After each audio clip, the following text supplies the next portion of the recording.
Hello! അങ്ങനെ നമ്മുടെ പവിത്രത്തില് പ്രൊമോല് കാണിക്കുന്നത് നമ്മുടെ വേദയും വിക്രവും കൂടി ഒരുമിക്കുന്ന രംഗങ്ങൾ തന്നെയാട്ടോ. അവര് ബീച്ചിലൂടെ കറങ്ങി നടക്കുന്നു. അപ്പം നമ്മുടെ വേദ പറയുന്നുണ്ട്, "പ്രണയത്തിന്റെ പിന്നിലെ വിരഹം ഞാൻ അറിഞ്ഞു തുടങ്ങി" എന്നൊക്കെ കുറെ ഡയലോഗ് ഇങ്ങനെ ബാക്ക്ഗ്രൗണ്ടിൽ പോകുന്നുണ്ടേ. അങ്ങനെ തന്നെ നമ്മുടെ ഇലക്ഷൻ അടുത്തു. അപ്പൊ ശ്രീനിവാസൻ സാറിനോട് നമ്മുടെ വിക്രം ഇങ്ങനെ നടക്കുന്നുണ്ട്. അപ്പൊ വേദ ഇങ്ങനെ പറയുന്നുണ്ട്, "ഇലക്ഷൻ കഴിഞ്ഞാൽ വിക്രം ഇതിൽ നിന്നും മാറും എന്നെനിക്ക് നല്ല ബോധ്യമുണ്ട്.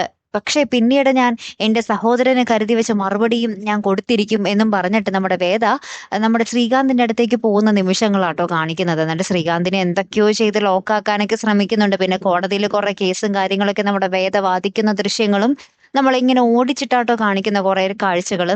ഏറ്റവും അവസാനം നമ്മുടെ വേദ ആരെയൊക്കെയോ വിളിച്ചിട്ട് നിങ്ങൾ വേഗം വിക്രത്തിന് അവിടെ എത്തിക്കണം എന്ന് പറയുന്ന ഒരു രംഗങ്ങളാട്ടോ നമുക്ക് കാണുവാൻ സാധിക്കുന്നത്. ഇത് വിക്രവും വേദയും വീണ്ടും ഒന്നാകുന്നതായിരിക്കോ അല്ലെങ്കിൽ എന്നേക്കുമായിട്ട് പിരിയാൻ പോകുന്ന ദൃശ്യങ്ങളാണോ കാണിക്കുന്നത് എന്നുള്ള രണ്ടും മിക്സ് ആയിട്ടാട്ടോ കാണിച്ചേ. അപ്പൊ എന്തൊക്കെയാണ് ഇനി വരാൻ പോകുന്നതെന്നൊരു രക്ഷയില്ലാത്ത ഒരു ട്വിസ്റ്റും കാര്യങ്ങളാട്ടോ നമ്മുടെ പവിത്രത്തില് വരാൻ പോകുന്നത്. എന്നാലും നമ്മുടെ വേദ ശ്രീകാന്തിന് നല്ല കിടിലം മറുപടി കൊടുക്കുന്നുണ്ട് എന്നുള്ള ഒരു കാര്യം മനസ്സിലായി.